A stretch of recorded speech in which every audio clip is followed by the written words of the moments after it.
All right जी, अस्सलाम वालेकुम and once again welcome back. और वेलकम बैक से मुराद ये कि ज़ाहिर है मुलाकात आपसे होती है सुबह 9 बजे, तो आज भी सुबह 9 बजे मुलाकात हो रही है। How are you guys okay? Yes I am absolutely fine. I think हमारे मुल्क में बहुत सारे मसाइल हैं, लेकिन एक बड़ा मसला जो है वो सेहत का है। सेहत के हवाले से मोटापा जो है वो बहुत सारी बीमारियों की जड़ बन सकता है। तो उसके लिए आज हमने सोचा कि पूरा प्रोग्राम जो है ये डेडिकेट कर दें उन लोगों के लिए जो कहीं ना कहीं किसी तौर पे ओबेसिटी का शिकार हैं या मोटापे से मुतासर हैं। अच्छा, बेशुमार चीज़ें हो सकती हैं, लेकिन थोड़े से डिसिप्लिन हमको भी पैदा करना पड़ेगा। हम डॉक्टर से बात करेंगे, हमारे पास साइकोलॉजिस्ट हैं, उनसे बात करेंगे, हम जानेंगे कि इसके कॉजेज़ क्या होते हैं और किस तरह से इसे छुटकारा पाया जा सकता है। सो आप लोग अपनी अपनी चाय बना लें, कॉफ़ी बना लें, नाश्ता बना लें, आ जाइए, बात करते हैं, ओपन करते हैं डिस्कशन एंड लेट्स सी कि हो सकता है आज का दिन आपके लिए बड़ा कारामद साबित हो। जस्ट इतना कीजिएगा कि जब आप शो देख रहे हों तो आप हमें कॉल भी कर सकते हैं, लेकिन जब आप शो देख रहे हों तो देखने के बाद उसे ख़त्म मत कर दीजिएगा। जो डॉक्टर्स कहें उन पे अमल कीजिएगा। आइए बात करते हैं। मेरे साथ मौजूद हैं डॉक्टर अरीश खालिद साहब। अस्सलाम वालेकुम मैम, बहुत बहुत शुक्रिया फॉर बीइंग हियर। मेरे साथ उरूसा मौजूद है। उरूसा, बहुत बहुत शुक्रिया for being here. Doctor Waseem is joining us from Islamabad we are DSNG। अस्सलाम वालेकुम डॉक्टर साहब, कैसे हैं आप? वालेकुम अस्सलाम, मैं बिल्कुल ठीक ठाक, आप कैसे हैं? अल्हम्दुलिल्लाह डॉक्टर साहब, thank you so very much, बहुत बहुत शुक्रिया। स्टे पुट, बस आपकी तरफ आता हूँ। डॉक्टर साहब, अब सबसे पहले आपसे सवाल, मुझे बताइए मोटापे का रीज़न क्या होता है? क्यों इंसान अचानक से फूलने लगता है? क्या जेनेटिक्स के अंदर शामिल होता है? क्या हमारी खुराक ऐसी होती है, या एज का फैक्टर आ जाता है, या हमारी लेजीनेस होती है? क्या होता है? ये बड़ा अच्छा सवाल किया, इससे मुझे बेसिकली बात भी याद आ गई। मेरे पास अक्सर ख़वातीन आती हैं और जब हम उनको काउंसलिंग करने की कोशिश करते हैं कि जी आपकी डाइट, जाहिर है देखिए आपकी बॉडी नीड से ज़्यादा है, हाँ जी, तो उनसे जब आप पूछें तो ये कहती है डॉक्टर साहब मैं तो अद्धी रोटी खानी है। अब हमें ये समझ नहीं आती है कि भाई अद्धी रोटी खा के कोई इतना कैसे हो सकता है, और वो अद्धी रोटी का साइज़ क्या है, ये दैट इज़ रियली वेरी बड़ा। पता चले कि हमारी आधी रोटी तो शायद इतनी हो और उनकी आधी रोटी इतनी हो, तो मतलब या वो आधी आधी करके पता नहीं कितने लोगों की खा लेती है। तो देखिए ये नहीं हो सकता कि आप खुराक अच्छा, मुझे भी समझ में नहीं आता, बिकॉज दुनिया में कहते हैं सबसे अच्छी डाइट पोर्शन कंट्रोल होती है, लेकिन I just have no idea कि अगर आप आधी रोटी खा रहे हैं तो फिर आप ऐसे क्यों हैं? मतलब यही तो मेरा सवाल है। अब हम पूरी सारी स्टोरी सुनते हैं कि जी सुबह से लेकर शाम तक डॉक्टर साहब मैं अद्धी रोटी खाधी, एक कप चाय पीता, वो तो बाद में सिर्फ 2 समोसे खाते, यानी कि वो चीज़ें जो आधी आधी के साथ थोड़ी थोड़ी ऐड हो रही है। तो देखिए वो आपकी बॉडी नीड से ज़्यादा है। आपकी खुराक ज़्यादा है तो आपका वज़न ज़्यादा होगा। आपका लाइफस्टाइल ठीक नहीं, ठीक है, अगर आप खुराक ज़्यादा ले रहे हैं प्लस ये कि आप उसको अब इस्तेमाल नहीं कर रहे, आप बैठे हुए हैं, आप वर्कआउट नहीं कर रहे, आपकी रूटीन ऐसी है कि जिसमें आपकी बॉडी कंज्यूम नहीं कर पा रही है, तो वो डेफिनेटली आपकी बॉडी में एक्यूमुलेट होगा और वो डेफिनेटली स्टोरेज होगी। क्योंकि आपकी बॉडी इतनी इंटेलिजेंट होती है। जब आप एक तो ऑड टाइमिंग्स पे खाते हैं, यानी कि आप कभी खा रहे हैं, कभी आप फाके कर रहे हैं और कभी आप इस तरह करें कि एकदम से खा रहे हैं, तो आपकी बॉडी बेसिकली क्या करती है कि उसको, वो आपसे ज़्यादा इंटेलिजेंट है, वो स्टोरेज मोड में चली जाती है। वो जो कुछ आप उसको दे रहे हैं वो कोशिश करती है कि मैं उसको स्टोर कर लूँ, क्योंकि मैंने वो अपने हार्ड टाइम्स के लिए बचा के रखना है। हार्ड टाइम्स के लिए जाहिर है जब आपने उसको एक टाइम पे, बाज़ आप लोग जब क्रैश डाइटिंग पे आते हैं, ठीक है, अब क्रैश डाइटिंग पे आने के बाद क्या होता है, हाँ, जब वो ज़रा सा थोड़ा सा भी खाते तो वो क्या कहते हैं, हम पहले से ज़्यादा हो गए। ठीक है, आपने अपनी लाइफ के अंदर देखिए ये हमेशा एक चीज़, मियाना रवि बहुत ज़रूरी है और आपका कंसिस्टेंट होना बहुत ज़रूरी है। ठीक है, कोई भी चीज़ आप तो डॉक्टर साहब जो हमने 4-5 चीज़ें बताई थी, ये सारी चीज़ें इसमें आ सकती हैं। जेनेटिक्स भी आ सकता है इसके अंदर, आपका वर्कआउट ना करना, लेजी रहना वो भी आ सकता है, एज भी आ सकती है, और आपका खाना भी आ सकता है, and depression also one of the. मोटापे की वजह से डिप्रेशन होता है, डिप्रेशन की वजह से मोटापा दोनों होता है? चीज़ें। दोनों चीज़ें। जो लोग 20 होते हैं उनमें डिप्रेशन भी होता है, लेकिन बहुत सारे ऐसे लोग जो डिप्रेशन में होते हैं वो ये, बल्कि आपको इनसे जब आप बात करेंगे तो आपको वो जाहिर है, बिल्कुल रूसा से आप बात करते हैं तो आपको ज़्यादा डिटेल में बताएंगी कि अक्सर लोग जब डिप्रेसिव मोड में जाते हैं तो वो ज़्यादा खाना शुरू कर देते हैं। इससे पहले कि मैं आपसे बात करूं, मैं डॉक्टर वसीम के पास जाता हूं। Same question for you doctor साहब, वजूहात क्या होती हैं मोटापे की, और किस तरह से ओवरकम पे हम बाद में बात करेंगे, और किस तरह से ये दिमाग पे असरअंदाज हो सकता है? ये जो अभी डॉक्टर साहबा ने कहा ना कि मैं सिर्फ आधी रोटी खाती हूँ, तो ये मैं भी सुनता रहता हूँ, तो मैं उनसे यही कहता हूँ कि आधी रोटी दिन में कितनी दफ़ा खाती हैं। प्रॉब्लम ये है कि हम जो है ना कैलोरीज को ट्रैक नहीं कर रहे होते, मचिंग कर रहे होते हैं, थोड़ी थोड़ी देर बाद खा रहे होते हैं। चाय का जो इनटेक है हमारा, दिन में अगर 3 से 4 दफ़ा हम चाय पी रहे हैं तो दूध से भी कैलोरीज आ रही हैं, चीनी से भी कैलोरीज आ रही हैं साथ साथ, और उसके साथ साथ कोई चाय के साथ बिस्किट या कोई ऐसी चीज़ चल रही होती है जिससे हम ना मतलब जानते हुए कैलोरीज कंज्यूम कर रहे होते हैं। सही। हमारे पास जब पेशेंट्स आते हैं ना, वो कहते हैं कि मैं बहुत कम खाता हूँ, लेकिन जब हम कैलोरीज को ट्रैक करते हैं तो हमें यही पता चलता है कि वो रिक्वायरमेंट से ज़्यादा ही खा रहे हैं। तो सबसे पहले जो इंपॉर्टेंट बात है वो ये है कि अपनी लाइफ में डिसिप्लिन को लेके आना है और अपने जो खुराक के औकात है ना उनको सेट करें, फिक्स करें। जब एक दफ़ा आपने अच्छा हेल्दी नाश्ता कर लिया है तो बीच में दोबारा खाने की क्या ज़रूरत है। और ये हैबिट्स जो है ना, इनको डेवलप करना, इनके ऊपर इस्तिकामत दिखाना, इनके ऊपर कंसिस्टेंट रहना, ये बहुत ज़्यादा ज़रूरी है। इसके साथ साथ एक और जो चीज़ मैं हाईलाइट करूंगा कि लास्ट भी मैंने बात की थी, खून में इंसुलिन लेवल ज़्यादा होने की। इंसुलिन फैट स्टोरेज हार्मोन है, अगर उसके लेवल्स खून में ज़्यादा है और विटामिन डी लो है, यानी कि इंसुलिन हाई है और विटामिन डी लो है, तो ये बड़ा लीथल कॉम्बिनेशन है, बहुत तेज़ी से वेट पुट ऑन होगा। मैंने एक चीज़ नोट की, एक पैटर्न नोट किया कि जब लोग साथ विटामिन डी को भी पूरा करते हैं और प्रॉपर एक अच्छी डाइट लो कार्ब फॉलो करते हैं तो उनको ज़्यादा अच्छे रिजल्ट्स मिलते हैं, और वो भी इंचेस में, यानी कि उनका ज़्यादा फैट बर्न हो रहा होता है। थायराइड फंक्शन भी मुतासर हो गए होते हैं। अगर आपका थायराइड का इशू है और आपने उसको चेक नहीं करवाया और उसकी आप ट्रीटमेंट नहीं ले रहे, तो आपके लिए वजन कम करना इम्पॉसिबल हो जाएगा। तो काफ़ी सारे फैक्टर्स हैं, जेनेटिक फैक्टर्स भी हैं, लाइफस्टाइल रिलेटेड भी प्रॉब्लम्स हैं।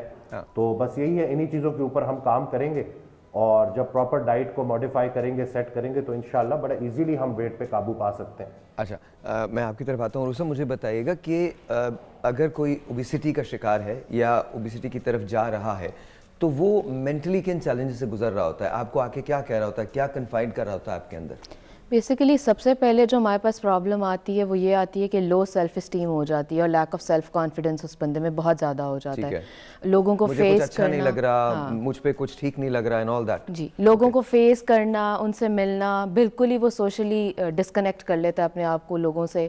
और बैक एंड पे ये भी एक चीज़ होती है कि बजाय उस पर काम करने के वो लेजीनेस का भी शिकार हो रहा होता है बहुत ज़्यादा, बिल्कुल काम नहीं कर पाता है अपनी ज़ात के ऊपर। कि एटलीस्ट अगर उसको इस चीज़ से प्रॉब्लम है तो अपनी सेल्फ को मेंटेन करने के लिए, अपनी बॉडी इमेज को मेंटेन करने के लिए उस पर काम करे, लेकिन वो भी नहीं कर पाता है वो।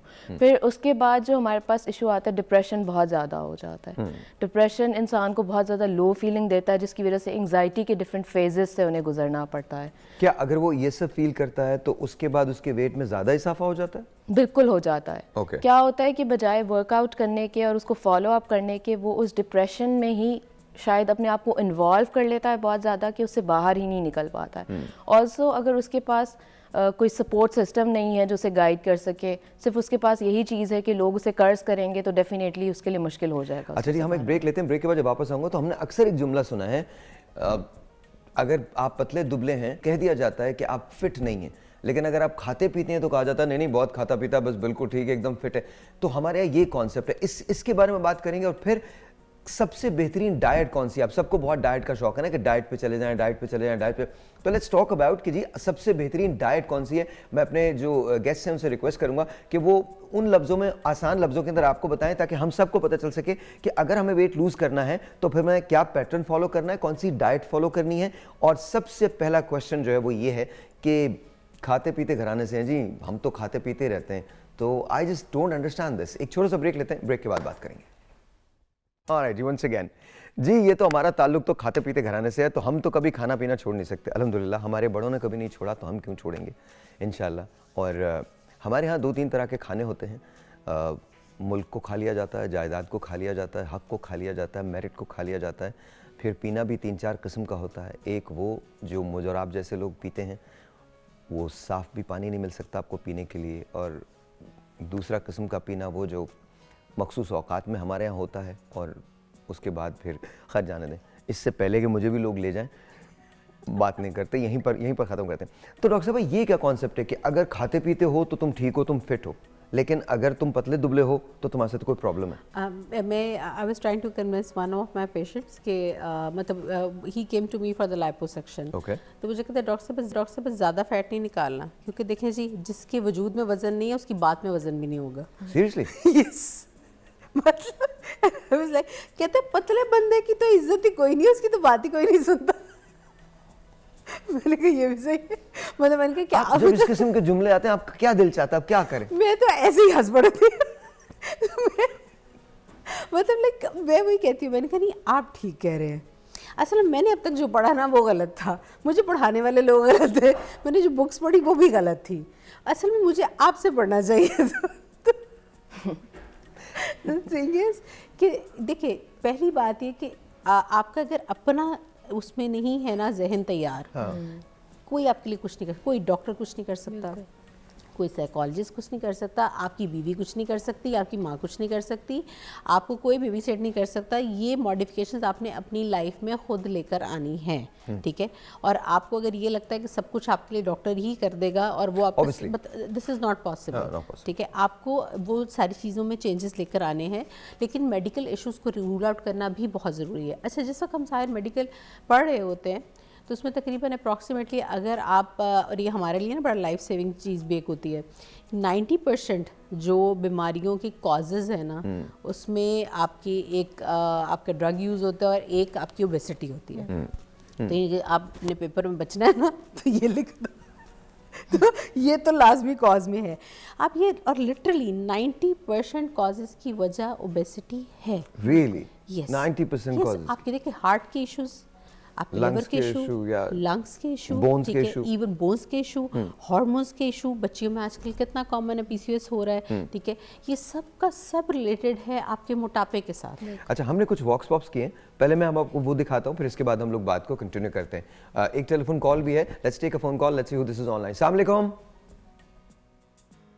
अस्सलाम वालेकुम। हेलो, अस्सलाम वालेकुम।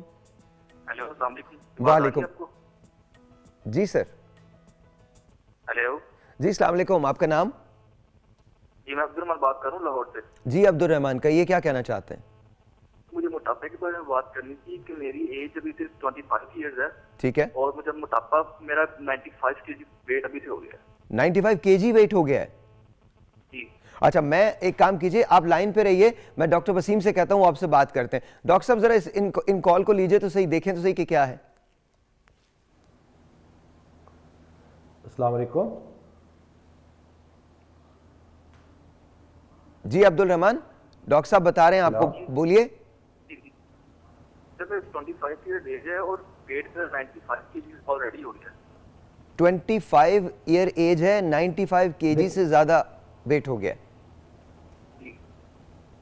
ऐसे नौजवान जब मेरे पास आते हैं ना तो मैं उनको यही कहता हूं कि हमारे मज़हब में ज़ख़ीरा अंदोज़ी मना है, कोई मुश्किल नहीं है।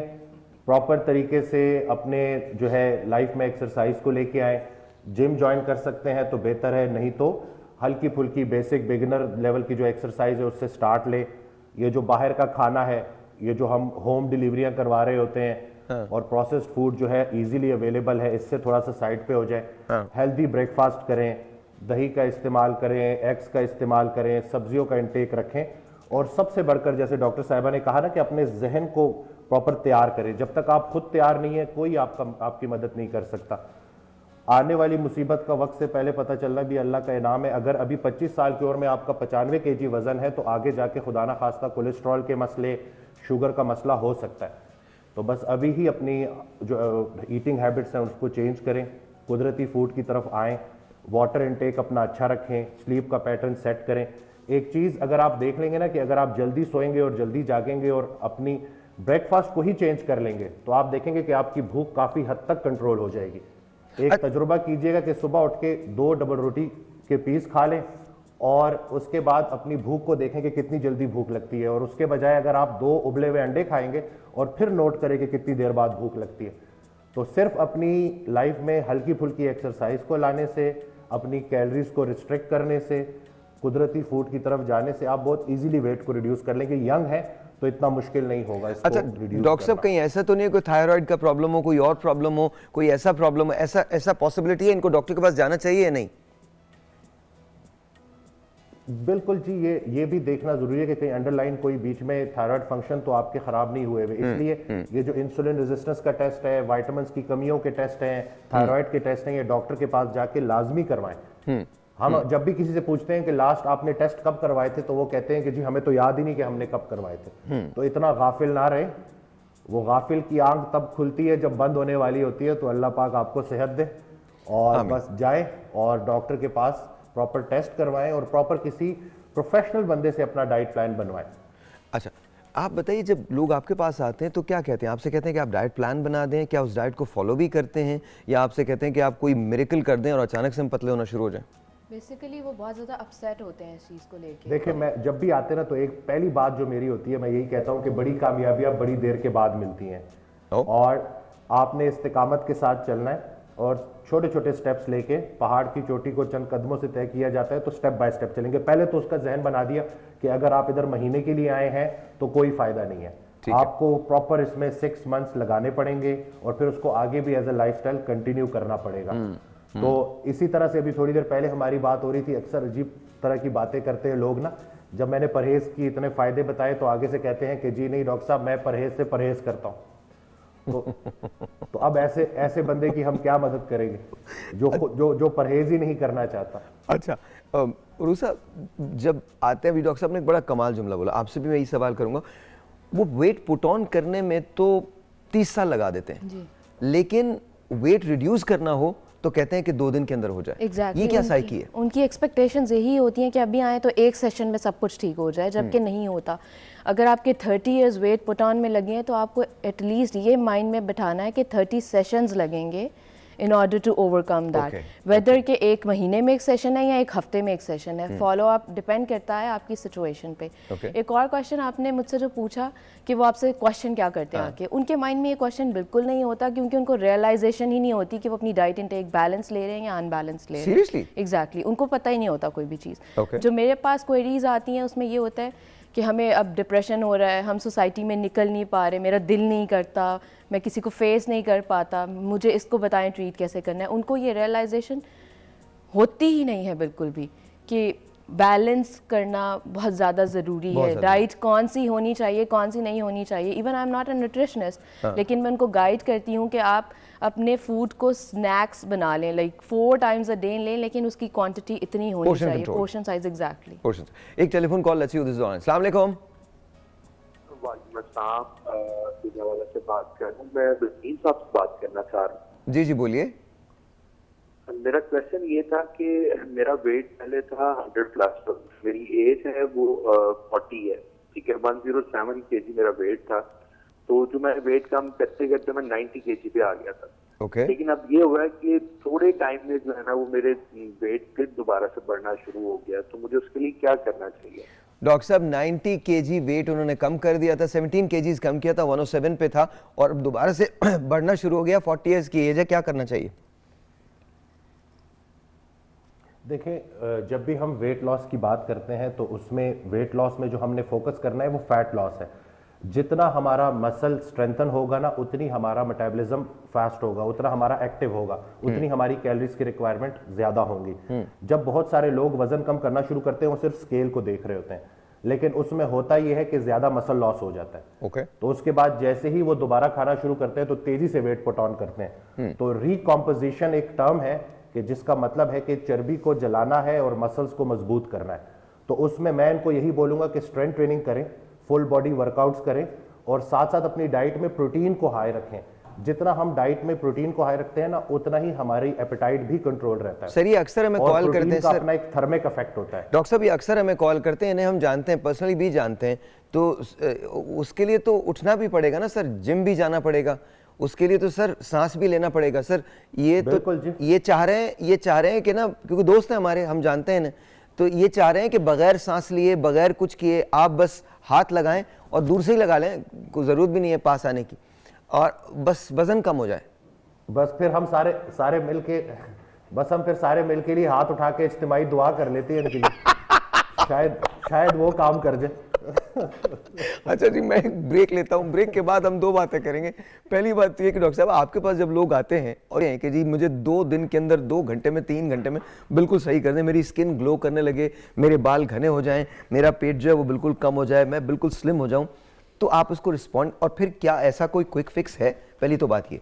अच्छा, दूसरी बात, पुरानी और नई खुराकें, हमने अक्सर ये जुमला सुना है कि पुराने लोग जो खुराकें खाते थे वो बड़ी ज़बरदस्त होती थी। इसका भी एक पैकेज हमारे पास है और फिर हम आपको बताएंगे कि लोगों ने मोटापे के बारे में कहा क्या है, ब्रेक के बाद। 7-8 बजे तक 7:30-8 बजे के कम में खा लेते। मैं खाते रहता हूँ मैं कम ही नहीं करता, जब भी मिले सी फॉर फूड है, जब मिलेगा खाएंगे। 10 बजे 11 बजे 12 बजे जब भी टाइम मिले हम रात का खाना खा लेते हैं और बेसिकली हमारी टाइमिंग बहुत ख़राब है। हालांकि रात का खाना कम से कम 4 घंटे पहले खाना चाहिए सोने से। मैं मगरब की अज़ान तक खा लेता हूँ। हम रात का खाना सही रात चलता है, सारी रात चलता है, जब भूख लगती है तब खा लेते हैं। मैं लास्ट टाइम 2-3 बजे तक भी खा लेते हैं। ऑलमोस्ट जब घर होते हैं तब तो 9-10 बजे खा के सो जाते हैं, जब हॉस्टल होते हैं तब तकरीबन 2-3 भी बज जाते हैं। अमूमन तकरीबन कोई 10-11 बजे तक। कि खाना जब भूख लग जाए, क्योंकि सुबह नाश्ता करते हैं, बीच में खाना नहीं खाते, घर जाके खाना खाते हैं। कोई 11 बजे 10 बजे जो भी टाइम हो, और उसके बाद थोड़ी सी वॉक कर लेते हैं, हजम हो जाए। हम रात का खाना जी मैं 8 बजे तक खा लेता हूँ। यार हम रात का खाना 7 या 8 बजे खा लेते हैं। तकरीबन 8:15 8:30 बजे 2 बजे तक। बाज़ का तो 11-12 का टाइम आम हो जाता है। मैं 7-8 बजे तक। मैं तकरीबन 6 बजे खाती हूँ, थोड़ी सी जो अपने हाथ के बराबर की होती है ना। हर खाना मैं उतना ही लेती हूँ जो अपने हाथ के बराबर का होता है। रात का खाना हम लोग तो वैसे बहुत भी करें तो 9:30 बजे तक, लेकिन 8 बजे खा लेना चाहिए। 8 बजे इज़ द राइट टाइम। हाँ जी, आज टाइम क्या है, लेकिन यूजुअली अगर आप बाहर जाएं तो 6:30-7 बजे डिनर का टाइम ऑफ हो जाता है। उसके बाद लोग डिनर नहीं लेते हैं बाहर, लेकिन हमारे यहाँ कुछ भी हो सकता है, कभी भी हो सकता है। एक साहब ने कहा जी मैं तो पूरी रात खाता रहता हूँ, जब भूख लगती है तो खा।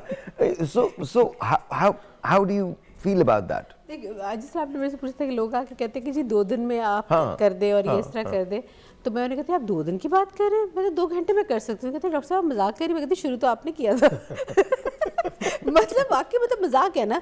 आप इतने साल का लगा के एक आके देखिए, हम लाइपोसक्शंस भी कर रहे होते हैं, ठीक है।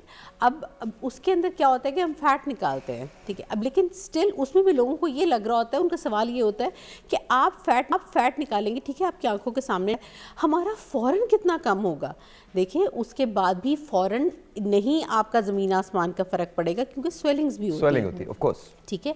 फिर आपकी ये कि मसल और स्किन ने दोबारा से अटैच होना है, तो आपको पीक रिजल्ट जो नज़र आते हैं वो 3 to 4 मंथ्स में नज़र आते हैं। और 10 दिन के बाद आपने वर्कआउट स्टार्ट करना होता है उसके बावजूद भी, ठीक है, क्योंकि उसमें भी जब हम फैट निकालते हैं तो फैट के साथ साथ फैट सेल्स भी निकल जाते हैं। 10 दिन के बाद आपको शुरू करना होता है। हाँ बिल्कुल, वो लाजमी करना होता है, ठीक है, क्योंकि अब अगर आप खाते रहेंगे उसी तरह तो उस जगह पर तो फैट नहीं आएगा, लेकिन बाकी जगह कहीं और तो आएगा। ठीक है, ठीक है। अगर आपकी बॉडी ये नीड से ज़्यादा है तो उसने कहीं ना कहीं स्टोर होना है। तो ये सारी चीज़ें मैं बहुत ज़्यादा टाइम, खैर काउंसलिंग पे बहुत टाइम लगाती हूँ, और मैं आमतौर पे बहुत ज़्यादा इस तरह एजुकेशनल वीडियोस भी डाल रही होती हूँ कि आप अगर देखें आप अपनी लाइफ में खुद चेंज नहीं लाना चाहते हैं तो फिर हमारे लिए बहुत मुश्किल है कि हम आपके लिए कुछ कर सकें, ठीक है। आप अपना पैसा लगा रहे हैं, ठीक है, आप अपना पैसा भी खर्च कर रहे हैं, अपना वक्त भी लगा रहे हैं, तो ये बहुत ज़रूरी है कि आप अपनी मॉडिफिकेशंस भी करें। प्लस ये जो लेट नाइट मील्स हैं, प्लीज़, ये जो लोग रात तक जागते हैं ना, सबसे ज़्यादा ख़तरनाक वो होता है स्नैकिंग। आप सारा दिन लोग कुछ नहीं खा रहे होते हैं, रात को 10 बजे के बाद अब फ़ोन हाथ में होगा और मुँह चलना शुरू हो जाएगा। नहीं, और दूसरी बात ये, कुछ लोगों को ये होता है कि जी हमने सुबह खाया है, फिर कुछ नहीं खाया एक लंबे पीरियड के लिए, और फिर शाम को खा रहे हैं, तो क्या वज़न कम होगा इससे?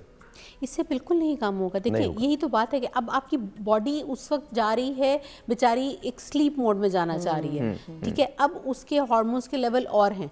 एक उस टाइम पे एक्सरसाइज करना रात को सोने से पहले, बिल्कुल आपने ज्यादती की अपनी बॉडी के साथ। आप जब भी वर्कआउट्स करें कोशिश करें कि मॉर्निंग में करें, ठीक है। आप रात के वक्त अपनी बॉडी को स्ट्रेस आउट ना करें, ना उसके ऊपर खाने का बोझ डालें, ठीक है। ये उसके ऊपर, बेचारी के ऊपर आप एक एक्स्ट्रा बर्डन कर रहे हैं उसके ऊपर, क्योंकि उसने आपकी बॉडी में यूटिलाइज होना है, वो सारी स्टोर होगी। हाँ। किस वक्त खाना चाहिए रात का खाना उरुसा? मैं ये नहीं कहूँगी कि किस टाइम खाना चाहिए या किस टाइम नहीं खाना चाहिए। जिस टाइम भी खाना चाहिए आपको बैलेंस डाइट खाना चाहिए। इन्हीं की बात को कोरिलेट करूँगी कि लोगों ने बेसिकली जब वो न्यूट्रिशनिस्ट के पास जाते हैं या साइकोलॉजिस्ट के पास जाते हैं, उनको बैक एंड पे आइडिया नहीं होता कि उनको एक्चुअली में करना क्या है। सबसे पहले तो अगर आप साइकोलॉजिकली देखें तो आपको अपनी सक्सेस को विजुअलाइज करना चाहिए कि आप अपने आप को विद इन सम मंथ्स कहाँ पे देखना चाहते हैं। जब आप एक वो बॉडी इमेज अपने माइंड में बनाएंगे, डेफिनेटली आपको आइडिया होगा कि किस किस तरह से आपने फॉलो अप्स लेने हैं और अपनी आपको मेंटेन करना है साइकोलॉजिकली भी और एज वेल एज फिजिकली भी, ताकि आप कोई प्रॉब्लम्स फेस ना करें। डॉक्टर साहब आपकी तरफ आता हूँ, आपने सारे बॉक्स पॉप सुने। अक्सर लोग ये कहते हैं हम जी रात का खाना खाते हैं, बड़े लेट खाते हैं, सारा वक्त मुंह चलता रहता है, रात को जब भूख लग जाए, ये कितना अनहेल्दी हो सकता है और ओबेसिटी की तरफ हम कितने जा सकते हैं इसकी वजह से? देखिए, इसमें जो सबसे एक साइकोलॉजिकली भी मैं एक बात ऐड करूंगा ना, कि जब सारे लोग खाने पीने वाले हों, ओवर ईटिंग करने वाले हों, तो आप उनके रंग में रंग जाते हैं। मैं ये रिकमेंड करूंगा सुनने वालों को कि अपने आप को, अपनी संगत बदलें, अपने आप को फिट लोगों के इर्द गिर्द रखें। हम सफर हम ख्याल हो जाए तो मंजिल आसान हो जाती है। जितना आप फिटनेस ओरिएंटेड लोगों के इर्द गिर्द रहेंगे, जितना आप अपने हेल्थ गोल्स उनसे डिस्कस करेंगे, उतना आप फिट रहेंगे और वो आपको इनकरेज करेंगे ना। 1 और 1 11 का कॉन्सेप्ट ना, कि जैसे अगर आप अकेले जिम नहीं जा सकते तो अगर आपका दोस्त साथ आपके चला जाए तो आप बहुत अच्छी एक्सरसाइज कर लेते हैं। और मैंने ये देखा है कि जो लोग इसी तरह से ना प्रॉपर एक ग्रुप में आके एक्सरसाइज करते हैं ना, वो उनकी वो जो रिजल्ट्स हैं वो ज्यादा अच्छे होते हैं। डॉक्टर साहब बजाय इसके कि पूरे खानदान में एक बंदा बेचारा जो है वो डाइट कर रहा है, सही, और बाकी और एक सोशल आउटकास्ट बना हुआ है, सारे उसको देख रहे हैं कि भाई तुम क्या कर रहे हो, अल्लाह की नेमतें तुमने खुद पे हराम कर दी हैं। हालांकि वो खानदान में वाहिद बंदा है जो अपनी हेल्थ का ख्याल रख रहा है। अच्छा, तो बजाय इसके कि उसको वो सपोर्ट मिले, उसको कॉर्नर कर दिया जाता है। अच्छा, और दूसरी बात, अभी आपने बड़ा अच्छा जुमला बोला कि अपना हमसफर अगर हम ख्याल हो जाए। हमारे एक दोस्त हैं, उनका जो हमसफर था वो उनका हम ख्याल नहीं था, तो उन्होंने आपके मशवरे पर अमल किया, 2-3 ढूंढ लिए उन्होंने हम ख्याल हमसफर, बहुत अच्छा हुआ उनके साथ। नहीं जरूरी आजकल वो इस सोच में गुम है कि हम ख्याली के बावजूद भी जिंदगी तब्दील क्यों नहीं हुई। अच्छा, वो एक शेर है ना कि खुदा तुझे किसी तूफान से आशना कर दे कि तेरे बहर की मौजों में इस्तराब नहीं, तो ये शायद इन्हीं के लिए बोला गया है सर। तो ये तूफान से आशनाई करना है खुद उसकी बहर, उसकी मौजों में अपने ऊपर इजाफी बोझ डाल रहे हो। सॉरी, उसकी मौजों में भी इतना इस्तिराब है, पागल हो चुका हूँ। I'm going to take a break. एक ब्रेक। आपकी बात से पता नहीं मैं कहां से कहां चला गया। और उसने ढूंढने में भी हमसफर इतनी जल्दी की, 4-5 महीने में 2-3 हमसफर ढूंढ। एक ब्रेक है, आपसे मिलते हैं ब्रेक के बाद। और जी वंस अगेन वेलकम बैक। और आज हमने सोचा शाहिद भाई से बात करें। बात हो रही है खाने की और बात हो रही है उसकी, तो फिर आज क्या बना रहे हैं आप? अस्सलाम वालेकुम। अस्सलाम वालेकुम। आज सर चुकंदर के पराठे हैं। यार आपने ऐसे ही मुझे बोला हिरन का गोश्त। मैं परेशान हो गया था, लेकिन उसमें सबसे अच्छा जुमला डॉक्टर साहब ने बोला था, कहती मेरे मियाँ कहाँ हैं, उन्हें पता चल जाए तो पकने का भी इंतजार नहीं करेंगे। होता है। अच्छा, वैसे हिरन का गोश्त आप लोगों को बहुत पसंद है, आप लोग खाते हैं? नहीं, मुझे बिल्कुल नहीं पसंद है, उनको पसंद है। उनको पसंद। और आपको सर? पसंद है। वो मुझे छोड़ के बाकी सब हलाल चीजें खाते हैं। एक्चुअली वो पकता ही देसी घी में और बड़ा मजेदार होता है। वाकई? हाँ। ओके। आई हैव, मगर वो लाहौर की सर्दी में खाने वाला नहीं है जी। लाहौर की सर्दी में खाने वाला नहीं है। हाँ, केटू के ऊपर चढ़ के खाने वाला। कहाँ पे? गर्म होता है। कहाँ? गर्म बहुत होता है। केटू पे चढ़ के खाने वाला? हाँ, बर्फ वाली पहाड़ों पे। इनके पहले आपने हिरन का गोश्त पकड़ना है, फिर आपने केटू की तरफ भागना है। मैं इतनी मुशक्कत क्यों करूंगा भाई? मेरे लिए चिकन ठीक है, बहुत अच्छा है, मैं खा लूंगा, चिकन फिश खा लूंगा मैं। सर ये चीजें खानी चाहिए। सर आप खाएं सर, मेरी दुआएं आपके साथ हैं, आप जरूर खाइए। मैं तो कल आपके पास आके जितना हैरान हुआ हूँ, मैं अपनी इस पूरे 17-18 साल करियर में मैं कभी हैरान नहीं हुआ था। सर मुझे लगा मेरा ताल्लुक एक किसी गांव से है जहां से मैं आया हूं, और मेरी जो कदरें हैं वो मुझ तक ही अब महदूद रह गई हैं। बाकी जितने लोग हैं वो सब कहीं बहुत आगे निकल गए, स्पेशली स्टूडेंट्स। मतलब कमाल हुआ है कल तो मेरे it was like rude awakening. मैं तो बयान नहीं कर सकता कि मैं तो अभी तक उससे बाहर नहीं निकला हूं, उस शौक से बाहर नहीं निकला हूं। तो it's that part of life. या it's part of life, of course it's part. तजर्बा था एक नया है, एक तजर्बा था नया। सर मैं कभी जिंदगी में दोबारा तजर्बा नहीं करना चाहूंगा। मैं कभी, मेरी अल्लाह मियां मेरी आंखों की बीनाई जो है ना वो कायम रखे, मैं कभी ये तजर्बा दोबारा नहीं करना चाहूंगा। Because to me they're kids, little kids, मतलब मैं जब उन्हें देखूंगा तो वो मेरे लिए बच्चे हैं बहुत।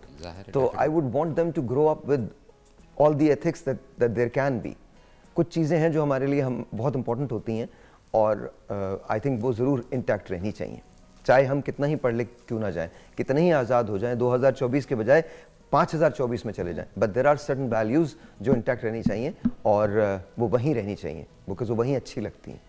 Okay, coming back to you, ये बताइए कि अभी हम बात करते हैं पुरानी और नई खुराकों की, कोई डिफरेंस था इसमें पुरानी और नई खुराकों में? बिल्कुल था, बहुत ज़्यादा न्यूट्रिशन वाइज देखें तो कैलोरीज लोगों को पता था कि कितनी लेनी है और किस तरह से उनको डाइजेस्ट करना है बेसिकली। अपने लिए एक कैसा एक प्लेटफॉर्म बनाना है, खाने के बाद क्या चीज़ें करनी है, फिज़िकल एक्टिविटीज़ करनी है ताकि हम उसको बैलेंस कर सकें और हमारे लिए प्रॉब्लम ना हो, हमारी हेल्थ को लेके प्रॉब्लम ना हो। जो आजकल प्रॉब्लम्स हो रहे हैं साइकोलॉजिकली और फिजिकली दोनों तरह से, वो इसीलिए हैं कि आप वर्कआउट नहीं करते हैं, आपकी कोई सोशल सपोर्ट नहीं है बैक एंड पे। जो अगेन मैं डॉक्टर साहब की बात को कोरिलेट करूँगी कि उन्होंने कहा कि आपको कोई गाइड करने वाला नहीं है बैक एंड पे। अगर आपका एक फैमिली स्ट्रक्चर ही ऐसा बिल्डअप है कि बहुत ज़्यादा लोग खाने वाले हैं और एक बंदा डाइट है, तो कितनी देर तक वो अपने आप को मेंटेन कर लेगा या फोकस रखेगा उसको?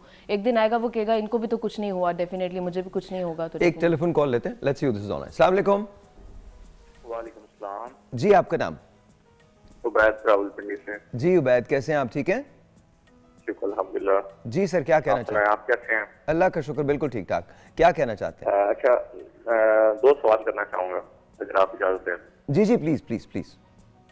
अच्छा साहिर, एक मैंने पूछना था, लास्ट टाइम मैंने कॉल किया था आपके शो में तो अपनी नज़र के वाले से, तो सर मुझे बादाम और सफ़ेद मिर्च रात में भिगोनी है, तो सर सफ़ेद मिर्च को साथ ही भिगो देना है बादामों के? अगर आप काइंडली पूछ दें तो।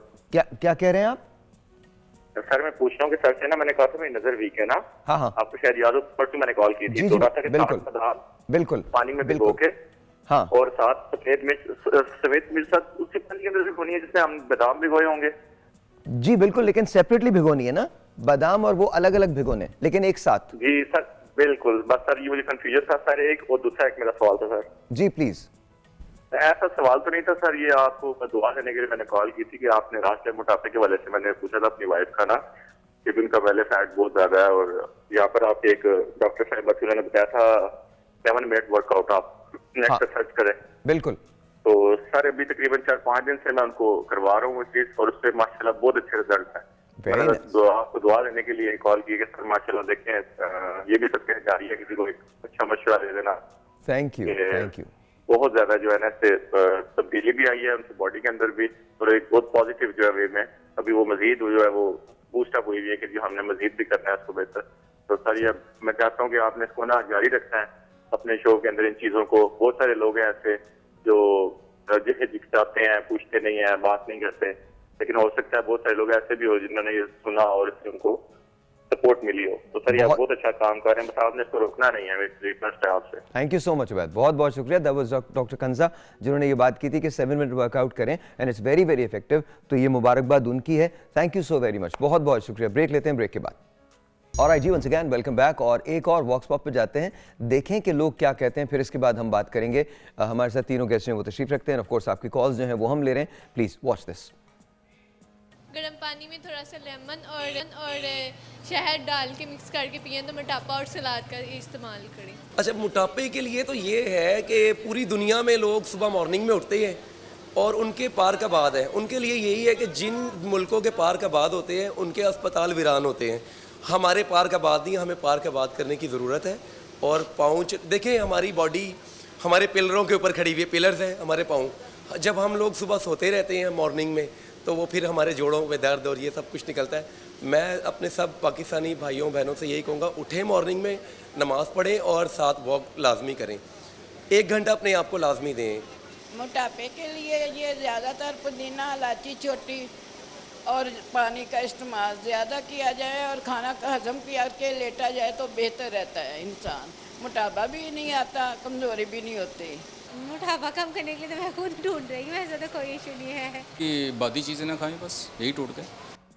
ऑलराइट जी, वंस अगैन पार्क आबाद होने चाहिए हमारे मुल्क में, लेकिन एक्सरसाइज के लिए हमारे मुल्क में पार्क वाकई आबाद होते हैं।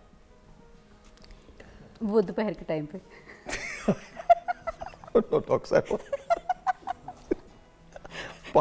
कॉलेज की छुट्टी पार्क एक्सरसाइज के लिए आबाद होने चाहिए, बिल्कुल ठीक है, तब अस्पताल वीरान होंगे, वरना हमारे यहाँ तो सुबह से मोहब्बत शुरू हो जाती है। आई डोंट नो व्हाई, मुझे बहुत मोहब्बत बांटते हैं हम और करते क्या है? मुझे समझ में नहीं आता why is everyone ready to be in love? I have no idea. I mean I understand that you have this need to be approved. खैर मैंने जाने दें, अब बात मोटापे की हो रही तो हम उस पर चलते हैं। देखिए एक्सरसाइज हम नहीं करते, for some odd reason exercise नहीं करते, इस रुझान की वजह क्या? डॉक्टर साहब आपसे शुरू करता हूँ, फिर डॉक्टर साहब के पास जाऊंगा, फिर आपके पास आता हूँ। हमें हर चीज़ के लिए ज़िंदगी में शॉर्टकट्स चाहिए अनफॉर्चुनेटली। चाहे वो आपका ये वज़न से रिलेटेड हो, कोई भी और चीज़ हो, अनफॉर्चुनेटली हमें ये कि शॉर्टकट्स चाहिए होते हैं। और लाइफ के अंदर शॉर्टकट्स किसी भी चीज़ के अंदर काम करते नहीं हैं, ठीक है? तो उसमें आपकी मॉडिफिकेशंस का होना, हमें थोड़ा सा ये लगता है कि अच्छा खाना पीना जो है ना वो आपका एक स्टेटस सिंबल भी है, ये एक स्टेटस सिंबल माना जाता है, ठीक है? खाना नो कम अगेन, मुझे आई डिडंट अंडरस्टैंड दिस। कि मतलब अगर आप अच्छा खा पी रहे हैं या आप खाते पीते हैं तो मतलब ये बड़ा प्राउडली कहते हैं, ठीक है? दूसरा आई ऑलवेज थॉट कि जब लोग कहते हैं कि हम खाते पीते घर से हैं जी, खाते पीते हैं, इसका मतलब ये है कि हमें खुराक पसंद है। नहीं, ये दूसरी तरह से भी लोगों का होता है कि नहीं जी, मतलब मेरे पास ऐसी ख़वातीन आती हैं कि मतलब देयर लाइक कि वो बिल्कुल इस चीज़ की तरफ विलिंग ही नहीं होती हैं कि हम उनको ये बता रहे होते हैं कि ये आपके लिए क्या क्या प्रॉब्लम कॉज कर सकती हैं, but they are still happy with this कि हाँ जी मतलब हमारे यहाँ तो मतलब लिटरली ये खातून ने मुझे कहा कि हमारे यहाँ तो मतलब हम वज़न से अंदाज़ा लगाते हैं और सोने से अंदाज़ा लगाते हैं जो ख़वातीन गोल्ड पहनती है कि इसके बंदे ने इसको कितना खुश रखा हुआ है।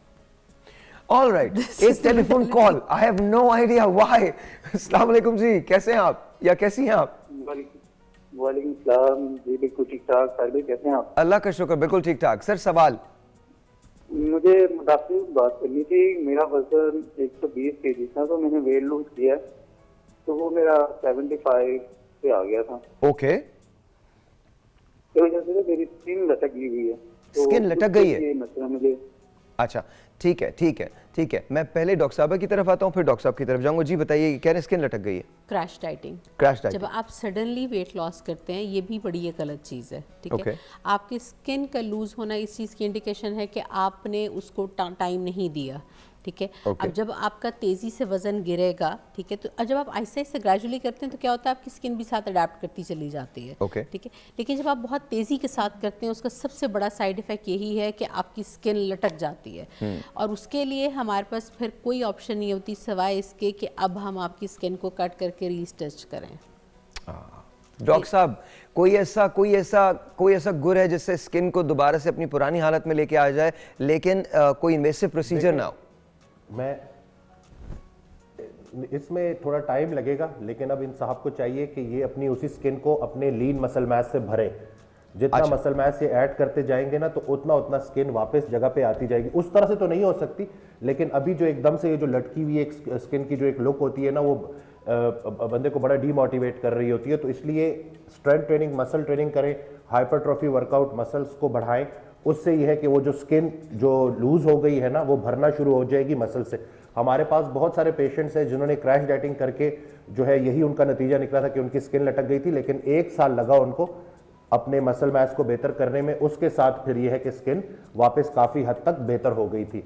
उस तरह से बिल्कुल नहीं हो सकती जैसे पहले थी, लेकिन काफी बेहतर हो जाएगी। अच्छा डॉक्टर साहब, कुछ ऐसे लोग होते हैं जो उसके बाद अगर जी सर, डॉक्टर साहब कुछ ऐसे लोग होते हैं जो ये कहते हैं कि जी मैंने डाइटिंग की है, अब मेरे चेहरे पे एजिंग आ गई है, मेरे बाल जो हैं वो गिर रहे हैं, मेरे बालों पे बड़ा प्रॉब्लम आया है, तो उनको क्या करना चाहिए? क्या डाइटिंग छोड़ देनी चाहिए? क्योंकि अक्सर औकात डाइट तो करते हैं लोग, लेकिन बाल आपके मुतासर होते हैं, आपकी स्किन मुतासर होती है और सैगिंग आ जाती है। देखिए, इसीलिए जो ये माइक्रोन्यूट्रिएंट एडजस्टमेंट की हम बात करते हैं ना कि विटामिन्स का पूरा होना, vitamin D, vitamin B12, fish oil, magnesium, biotin, ये जब सारी चीजें साथ नहीं लेके चलेंगे तो उसका नतीजा यही निकलेगा। क्रैश डाइटिंग से जो है आपका वजन तो नीचे आ जाता है, लेकिन जिस्म कमजोरी का शिकार हो जाता है। ठीक है, कैलोरीज तो चलो कार्बोहाइड्रेट, प्रोटीन, फैट से मिलती है, लेकिन वो जो माइक्रोन्यूट्रिएंट जो हमारे काफी सारे मेटाबॉलिक पाथवेज है उसमें रिक्वायर्ड होते हैं, उनको तो पूरा करना है ना। तो अभी भी कोई देर नहीं हुई, अभी प्रॉपर विटामिन साथ लेना शुरू करें, किसी प्रोफेशनल के पास जाएं, वो आपके प्रॉपर जो है सप्लीमेंट्स एडजस्ट कर देगा, टारगेटेड विटामिन्स होंगे, उससे इंशाल्लाह आपको काफी फायदा होगा। अच्छा, कल मैं एक बड़ी ज़बरदस्त रिसर्च पढ़ रहा था जिसमें लिखा था कि बहुत सारे लोग इंटरमिटेंट फास्टिंग की तरफ जाते हैं, लेकिन जो बेस्ट डाइट है बेसिकली वो डाइट है जो कोई डाइट नहीं है। आप सिर्फ पोर्शन कंट्रोल करें, खाएं आप सब कुछ।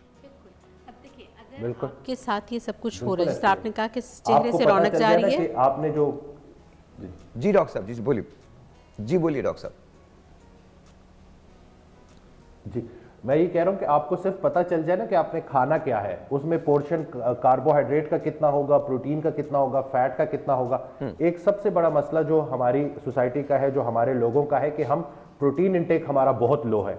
मैंने एक स्टैंडर्ड पाकिस्तानी डाइट को जब देखा, उसको कैलकुलेट किया, तो वो प्रोटीन इंटेक जो 30% होना चाहिए या उससे ज्यादा होना चाहिए, वो किसी का 10% है, किसी का 15% है, यानी कि बहुत लो है। तो पोर्शन कंट्रोल में भी आपने देखना है कि एक अच्छा सोर्स है, कंप्लीट सोर्स ऑफ प्रोटीन है, हेल्दी कुदरती फैट्स हैं, इसी तरह से कॉम्प्लेक्स कार्बोहाइड्रेट्स हैं। उसको जब आप साथ लेके चलेंगे तो उसमें आपको सबसे बेहतरीन रिजल्ट्स मिलेंगे। जी डॉक्टर साहब, देखिए, जिस तरह आपने कहा कि स्किन अब आपकी लटक रही है, जिस तरह अक्सर लोग ये कहते हैं कि जिस स्किन पे एजिंग आ रही है, बाल गिर रहे हैं या स्किन लूज हो रही है, ये इंडिकेशन है कि आप जो कुछ कर रहे हैं वो गलत कर रहे हैं। गलत करें, बिल्कुल ठीक है। क्योंकि अगर आपके बाल तभी गिरेंगे कि अब आपकी बॉडी को चाहिए था, आपने वो भी गंवाना शुरू कर दिया। ठीक है, क्रैश डाइटिंग के मैं सख्त खिलाफ हूँ। ठीक है, आपको पहली बात ये है कि ये कोई तरीका नहीं है कि आप हर चीज़ बंद करके बैठ जाएं। हमारे यहाँ सबसे बड़ा प्रॉब्लम क्या होता है कि लोग कोई फंक्शन से पहले, ठीक है, अब वो ये सोचते हैं कि जी अब हमने इतना काम करना है। फंक्शन मीनिंग मतलब कोई इवेंट आ रहा है, ठीक है जी, अब कोई शादी आ रही है, ठीक है, अब कोई हमारी कोई गैदरिंग आ रही है, अब जी हमारे पास 2 महीने 3 महीने उसमें टारगेट बनाया और अब लगे हुए हैं दबा के, उसमें डाइटिंग हो रही है, उसमें बिल्कुल पूरा दिन कुछ नहीं खाया जा रहा, यहाँ से फ्रूट्स खाए जा रहे हैं। देखिए, फ्रूट्स बिल्कुल खाने चाहिए, लेकिन फ्रूट्स भी आपका सब कुछ पूरा नहीं करेंगे। ठीक है, आपकी रिप्लेसमेंट वो नहीं है, वो एग्स जो आपकी रिप्लेसमेंट उसकी नहीं हो सकती है, मीट की रिप्लेसमेंट नहीं हो सकती है। हाँ, मीट आपने खाना कैसे है ये बहुत ज़रूरी है। आपने ग्रिड लेना है, ठीक है, आपने फ़िश बिल्कुल खानी है, लेकिन उसको तल के या वो जो री फ्राई हो के जो है वो चीज़ आपने नहीं खानी है। ठीक है, बेक्ड खाएं, स्टीम्ड खाएं, ग्रिल्ड खाएं। ठीक है, उसमें जिस तरह आप खुराक की बात कर रहे थे कि पुराने वक्तों के अंदर, अब उसके अंदर 2 चीज़ें थी। यस, खुराक उस वक्त बहुत खालिस और बहुत नेचर के करीब खुराक थी। ठीक है, दही घरों में जमा करते थे और उसके अलावा आपके पास ज़ाहिर है खालिस सोर्स होता था, और जो घी भी आप ले रहे होते थे वो भी आपके पास एक खालिस सोर्स से आ रहा है। प्लस ये कि आप ये देखें कि मशीनों ने अगर हमारी ज़िंदगी आसान की तो साथ तबाह की है। ऑफ कोर्स मुश्किल भी ठीक है, अब वो ख़वातीन जो पहले हाथों से कपड़े धोया करती थी, ठीक है, अब वो अगर नहीं भी एक्सरसाइज करना चाह रही हैं तो उनकी एक्सरसाइज हो रही है। ठीक है, लेकिन अब ऑटोमेटिक मशीन में कपड़े जा रहे हैं, वो ड्राई होके निकल रहे हैं। इवन फॉर दैट मैटर मर्द भी आप पहले चला करते थे, बहुत चला करते थे, अब आप साइकिल, या ऑफ कोर्स मैंने एक वक्त में अपने मतलब बड़ों में देखा है कि वो इतनी दूर के सफर के लिए वो साइकिल यूज किया करते थे। अच्छा, जब मैं वापस आता हूँ तो हम इस लाइफस्टाइल की बात करते हैं, ट्री लाइफस्टाइल होता है, इसकी बात करता हूँ और आपसे शुरू करूंगा भरोसा। आप बताइएगा कि अगर हम लाइफस्टाइल में चेंज करें तो कौन सी लाइफस्टाइल मॉडिफिकेशन होनी चाहिए, कितनी होनी चाहिए और उससे हमें फवायद क्या मिलेंगे। तो आप देख लीजिएगा, अब हमने आज सारी बात, पूरा फोकस जो मोटापे पे, ये बात याद रखिएगा कि आप कुछ भी खाएं, पोर्शन के अंदर खाएं, ये आपकी बेस्ट डाइट है।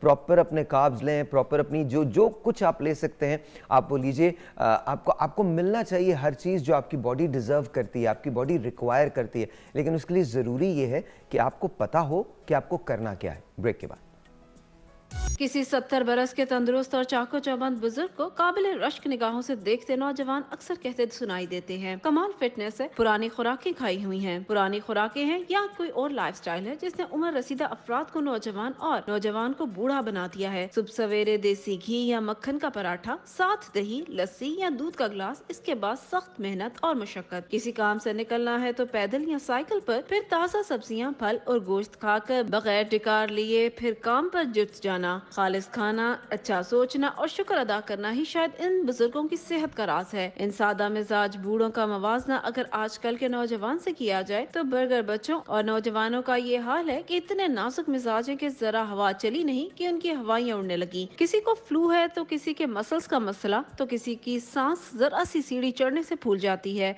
अक्सर ब्रेड जैम और चाय का नाश्ता करते हैं या नूडल्स और पास्ता इनकी खुराक है। बाइक या गाड़ी से नीचे कदम नहीं रखते। गंदम की रोटी के बजाय नान, कुलचे और सफेद आटे की हल्की रोटी, चिकन ब्रेड, बर्गर, पिज्जा और शवारमे की शौकीन ये नस्ल घर की बजाय आउटडोर डाइनिंग को तरजीह देती है। लस्सी दही का जायका उन्हें पसंद नहीं, मटन से चिढ़ है। साग पालक अच्छी नहीं लगती, करेले देखकर मुंह का जायका कड़वा हो जाता है। लस्सी पीने, गन्ने चूसने और मकई की छलियां चबाने वालों का लाइफस्टाइल पॉपकॉर्न खाने, कोला और एनर्जी ड्रिंक्स से जी बहलाने वाले क्या जाने। उन्हें तो बस पसंद है तो फूड डिलीवरी के साथ मंगवाया गया junk food, large size pizza या बिग डील के साथ jumbo size drink, club sandwich with French fries के साथ ये खुश है। कुछ को ज्यादा से ज्यादा जिम जाकर 6 पैक्स और मसल्स बनाना और फिर इम्पोर्टेड प्रोटीन और फीड्स इस्तेमाल करके फूले ना समाना। फिर भी कहना कि बड़ों ने तो पुरानी खालिस खुराकें खाई हैं। ऑलराइट जी, बिल्कुल, बहुत सिंपल सी बात है। आपसे शुरू करता हूँ। उरूसा, बताइए, ये पैकेज है, आपने देखा है, क्या डिफरेंस है? हम लाइफस्टाइल में क्या चेंजेस ला सकते हैं? हम बात तो यही कर रहे हैं, लेकिन अच्छा, सवाल ये नहीं कि ला सकते क्या हैं, वो तो ला सकते हैं चेंजेस। हम तैयार क्यों नहीं होते लाइफस्टाइल चेंजेस लाने पे? बेसिकली ये है कि हर बंदा अपने कंफर्ट जोन में बैठा हुआ है। कंफर्ट जोन से बाहर निकलने की जहमत ही नहीं करते आजकल लोग कि हम कुछ कर लें, कुछ स्ट्रगल कर लें।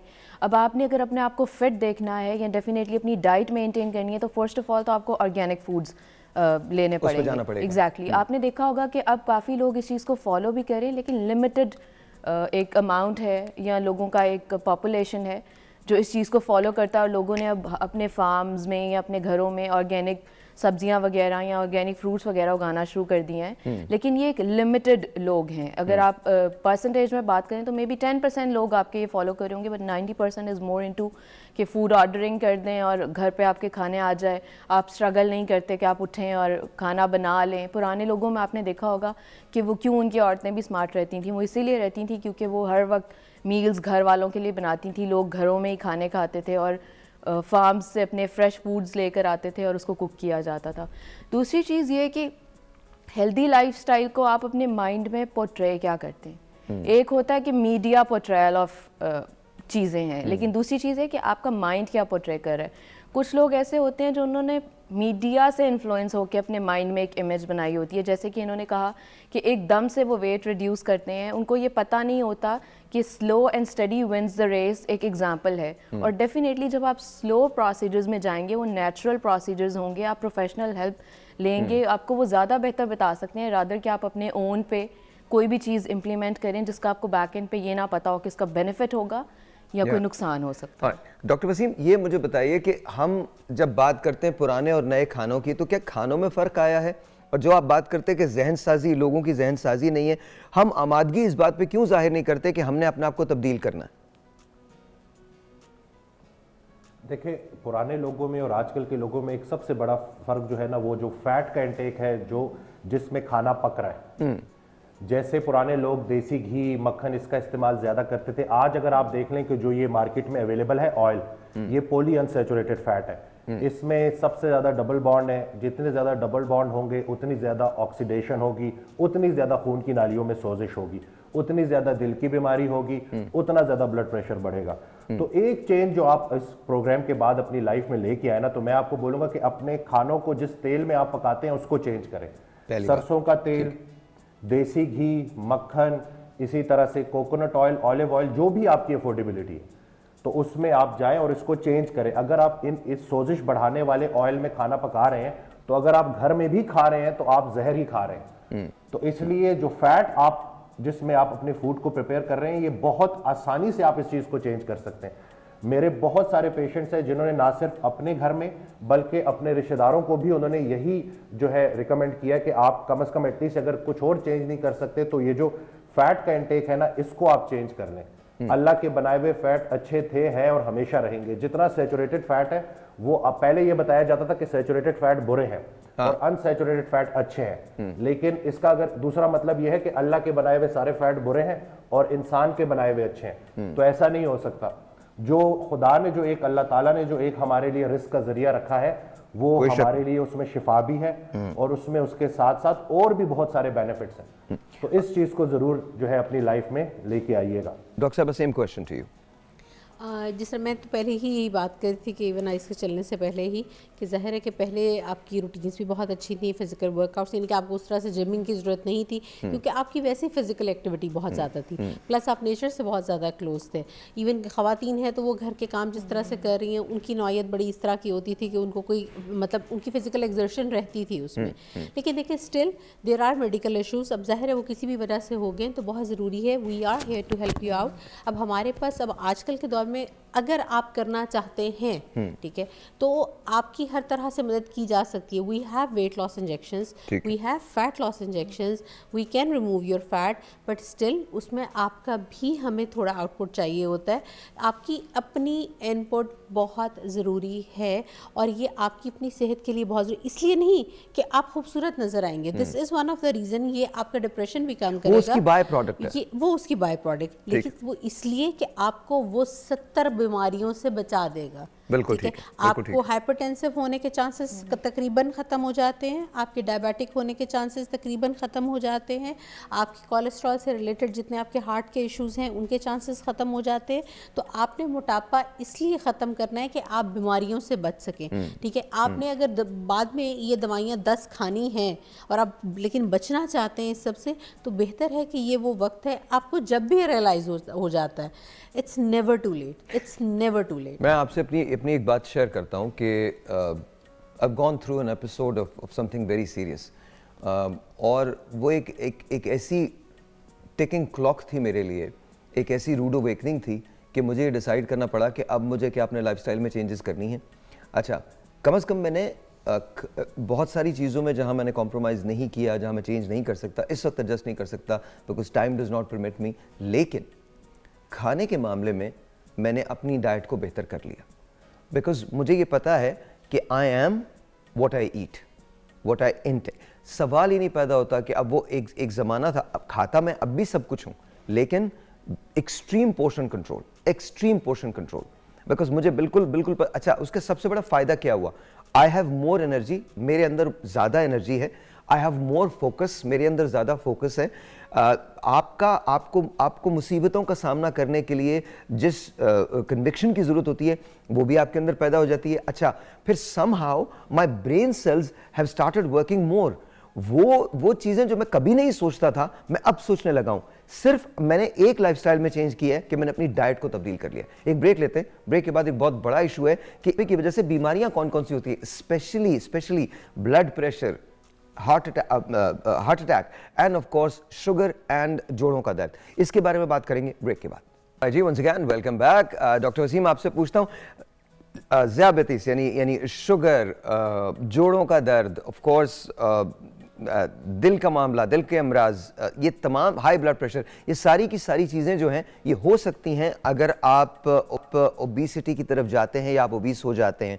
तो इनको किस तरह से कंट्रोल किया जा सकता है? क्योंकि ज़ाहिर है जब आप इनको कंट्रोल करने पर जाएंगे तो ओबेसिटी को भी आप कंट्रोल करेंगे, लेकिन समहाउ लोगों को ये सब पता है, अब सबको पता है कि 7:30-8 बजे तक खाना खा लेना चाहिए, लेकिन कोई करता नहीं है। तो यहाँ कैसे हम हेल्प कर सकते हैं लोगों की? देखें, सबसे ज़्यादा जो मैं कहता हूँ फ़ायदेमंद और इफेक्टिव बात होगी वो ये होगी कि किसी प्रॉपर प्रोफेशनल को ज़रूर हायर करें। हज़रत वासिफ़ अली वासिफ़ रहमतुल्लाह का बड़ा प्यारा जुमला है कि बेउस्तादा नहीं रहना, उस्ताद का होना बहुत ज़्यादा ज़रूरी है। तो ये जो हमारी एक्टिव अकाउंटेबिलिटी नहीं होती, हम खुद से ही शुरू करते हैं, खुद से ही छोड़ देते हैं, तो उससे हमें वो रिजल्ट्स मिलते नहीं है और फिर हम डीमोटिवेट होकर बिल्कुल ही साइड पे हो जाते हैं क्योंकि हमें डिजायर्ड रिजल्ट्स नहीं मिले। तो प्रॉपर एक साइंटिफिक तरीके से बना हुआ डाइट प्लान, एक्सरसाइज प्लान और एक अच्छा कोच या डाइटिशियन, वो आपकी जो हेल्प कर सकता है और कोई नहीं कर सकता। तो इसलिए जहां बाकी जगहों पे आपको एक प्रॉपर मेंटोर की, कोच की जरूरत होती है, तो वहां पे लाइफस्टाइल मॉडिफिकेशन की भी जब हम बात करते हैं, याद रहे कि मोटापा जो है ना, ये इन सब बीमारियों की वजह है। शुगर भी होगी, इसी तरह से 70% हार्ट अटैक इंसुलिन रेजिस्टेंस की वजह से होते हैं, वो भी मोटापे की वजह से बढ़ती है। इसी तरह से जो जॉइंट ऑस्टियोआर्थराइटिस, अब पहले जो मसले बुढ़ापे में आते थे अब वो बहुत यंग एज में आना शुरू हो गए। मेरे पास 30-35 साल के नौजवान आ रहे हैं और उनको जो है चलना फिरना मुहाल हुआ है, कुर्सी पर नमाज पढ़ रहे हैं। तो इसका मतलब है कि हम बहुत मेजर गलती कर रहे हैं अपनी डाइट को ठीक ना करके और अपनी लाइफ में एक्सरसाइज को ना लाके। अल्लाह ताला ने जो मसल्स दिए हैं ना, वो फुल रेंज ऑफ मोशन पे काम करते हैं। उठक बैठक हो गए, दंड हो गए, इसी तरह से जितने मसल्स हैं ना, जब तक वो सारे के सारे फुल रेंज ऑफ मोशन पे एक्टिव नहीं होंगे, आपके मसल्स कमजोर हो जाएंगे। और याद रहे कि मस्कुलोस्केलेटल सिस्टम यानी कि जो हमारी बोन्स है ना, उसको सपोर्ट करते हैं मसल्स, तो ये अलग-अलग नहीं है। तो हम जब प्रॉपर स्ट्रेंथ ट्रेनिंग करेंगे, सही डाइट लेंगे, इंटरमिटेंट फास्टिंग की भी हेल्प ली जा सकती है, पोर्शन कंट्रोल की तरफ भी जाया जा सकता है, रास्ते बहुत सारे हैं। लेकिन जब एक रास्ते का इंतखाब कर लिया तो उसी पे इस्तेकामत के साथ चलें और इंतजार करें, अमल करें और इंतजार करें और देखें कि कितने बेहतरीन रिजल्ट्स आते हैं। डॉक्टर साहब जी देखिए, इसमें बीमारियां जिस तरह मैं पहले भी जिक्र कर रही थी कि तकरीबन आपकी जितनी 90% के करीब जितनी भी बीमारियां हैं उन सब के पीछे मोटापा लाजमी होता है। बच्चियों में इस वक्त बहुत ज़्यादा कॉमन है हमें, क्योंकि ज़्यादा बच्चों के साथ अभी इस एज में, लाइक मैं 13 ईयर की एज में जिस तरह बच्चों में ओबेसिटी देख रही हूँ और उनमें जो मसाइल देख रही हूँ वो मुझे लगता है कि आज से 5 से 6 साल पहले शायद मैं नहीं देख रही थी। मतलब PCOS होना इतनी छोटी उम्र की बच्चियों में, जिसे हम ओवरीज का बेसिकली इशू कहते हैं, उसकी वजह से बहुत सारे मसाइल जन्म लेते हैं और फिर उसमें आपके वेट लॉस करना भी मुश्किल हो जाता है। हार्मोन्स के इशू के अलावा जिस तरह वही बात है कि डायबिटीज़ एक बहुत कॉमन है, आपकी फैमिली के अंदर भी रन कर रही है और प्लस आपको मोटापा है, तो ये 100% चांसेस है कि वो आप में होंगे। लेकिन अगर आप अपनी मॉडिफिकेशंस कर लेते हैं, आप अपनी लाइफ में थोड़े एक्टिव हो जाते हैं, चेंज कर लेते हैं, या आप किसी की डॉक्टर की हेल्प ले लेते हैं, न्यूट्रिशनिस्ट की हेल्प ले लेते हैं, आप प्रॉपर ट्रेनर हायर कर लेते हैं, आप कुछ भी करते हैं, तो और दूसरी बात ये कि आप उसको ये फोर्स नहीं करते हैं कि जी मेरे पास 2 महीने का टारगेट है, नहीं। आपने टारगेट ये बनाना है कि आपने अपनी सेहत पे काम करना है, एंड इट्स नॉट लाइक कि जी आपने ये सिर्फ 2 महीने के लिए करना है, आपने ये सारी ज़िंदगी के लिए करना है, क्योंकि आपने सारी ज़िंदगी इस तरह के मसाइल से बेसिकली आपका लाइफस्टाइल चेंज है, आपने उसको चेंज करना है in order for you to be fit. एक telephone call, let's see this is online. अस्सलाम वालेकुम। वालेकुम अस्सलाम। जी आपका नाम? मेरा नाम सानिया। जी सानिया, कहिए। अच्छा, मुझे ना PCOS है और PCOS की वजह से वेट गेन इंक्रीज होता जा रहा है और क्या नाम लेते हैं, क्रेविंग्स जो है दे नेवर स्टॉप। स्पेशली मीठे की जो क्रेविंग है, इट इज ऑलवेज देयर। कुछ खा के, कुछ नमकीन खा के, इट्स ऑलवेज कि मुझे कुछ ना कुछ मीठा खाना है। तो वेट गेन हो जा रहा है, तो इसके बारे में अगर कुछ बता सकें। ऑलराइट सानिया। डॉक्टर साहब जिस तरह मैंने आपको बताया पहले, अभी हम बात एग्जैक्टली कर ही रहे थे। You can talk to her if you want. कोई सवाल आपने अभी तक इसके लिए क्या कोशिश की है? लाइक कोई मेडिकेशन क्या आपने यूज़ की है, आप उसको ट्रीट कर रही हैं? PCOS साशे लेती थी और उसके अलावा मैंने कीटो भी किया हुआ है, उसके अलावा मैंने लो कार्ब डाइट भी की हुई है, but somehow it come back to the same way. आप वर्कआउट करती हैं? वर्कआउट नहीं, I am a bit lazy, तो वर्कआउट नहीं होता। अच्छा ठीक है। अच्छा, उसमें अब देखिए जो इम्पॉर्टेंट चीज़ ये है कि वर्कआउट आप हिले बगैर तो सवाल ही पैदा नहीं होता। ठीक है। और दूसरी चीज़ ये है कि जब PCOS होता है तो उसके साथ इंसुलिन रेजिस्टेंस बड़ी कॉमन होती है, तो ऐसे पेशेंट्स के अंदर हम बेसिकली ऐसी मेडिसिन देते हैं जो आपको उस चीज़ के अंदर हेल्प आउट करती हैं, लेकिन स्टिल वो तब आपको मेडिसिन भी तभी काम करेगी, हिलना आपको फिर भी पड़ना है। अब आपकी जगह मैं एक्सरसाइज नहीं कर सकती या मैं घर आके आपके हाथ बाजू नहीं हिला सकती, आपको खुद से उठ के चलना पड़ेगा। ठीक है, आपको एक्सरसाइज करनी पड़ेगी, चाहे आप वो किसी भी सूरत में करें। आप जिम नहीं जा सकते, लोगों के पास एक बड़ा बहाना होता है कि जी हम जिम अफोर्ड नहीं कर सकते या हम जिम नहीं कर सकते। देयर आर मैनी वर्कआउट्स, हर बंदा अब नेट खोल के बैठा होता है, बहुत सारे वर्कआउट्स ऐसे हैं जो आप घर पे कर सकते हैं, बहुत आराम से कर सकते हैं, बहुत आराम से कर सकते हैं। अब तो एब्स की एक्सरसाइजेज हैं, बाजुओं की एक्सरसाइजेज हैं, चेस्ट की एक्सरसाइजेज हैं, लेग्स की एक्सरसाइज हैं।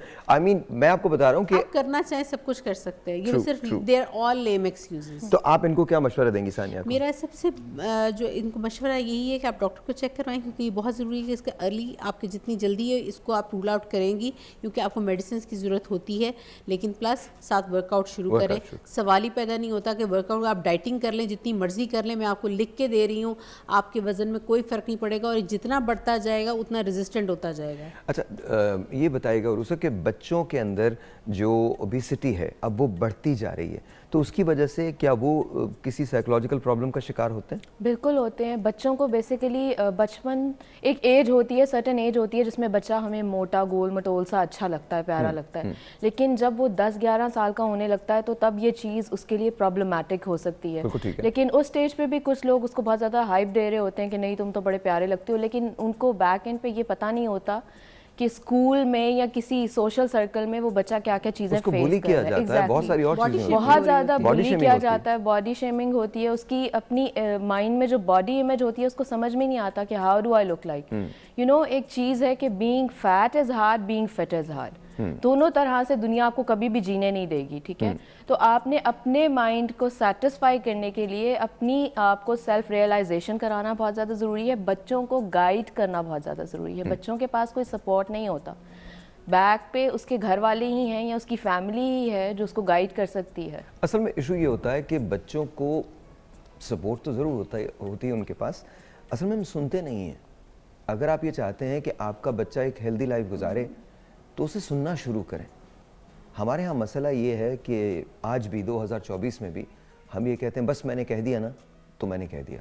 ऐसे नहीं है, अब ऐसे नहीं है। आपका बच्चा जब घर से बाहर निकलता है और इवन घर के अंदर, तो ये जो है ना जिसे हम मोबाइल कहते हैं, ये उसका टीचर है। अब सिर्फ स्कूल उसका टीचर नहीं है। Talk to them, because human interaction है जो हमारी तहजीब से आहिस्ता आहिस्ता मिस होता जा रहा है। एक ब्रेक लेते हैं, इसको कंक्लूड करते हैं ब्रेक के बाद। ऑलराइट जी, अस्सलाम वालेकुम वंस अगेन। सर ये चुकंदर का पराठा है जी। कल मैं इनके पास बैठा हुआ था तो कहने लगे चुकंदर का पराठा बनाना। मैंने जिंदगी में कभी चुकंदर का पराठा नहीं खाया। I don't know how it is, कैसे। बड़ा मजेदार सर मैं यूजुअली ये नहीं करता हरकत, मैंने कभी नहीं की। मैं नहीं, आपको इनको पता मैं नहीं खाता। नहीं, आप टेस्ट करें थोड़ा सा। मैं खा रहा हूँ। इसको दही के साथ खाना जी, श्योर। इसके साथ जी बिल्कुल।